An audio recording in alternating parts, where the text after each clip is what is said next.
Hey guys, I don't know whether this ever happened with you or not, but this is what I witness very often.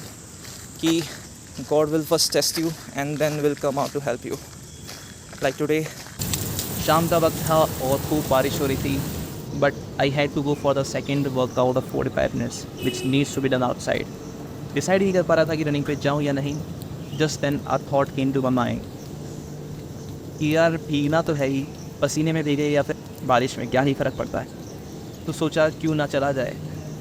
Then just after running a few hundred meters, the rain eased off और मुझे अपनी running और workout complete करने का मौका दे दिया. This is how the nature, the God, sometimes come for the rescue. So never ever let a situation affect your decisions. And yes, get outside and work out. Bye bye.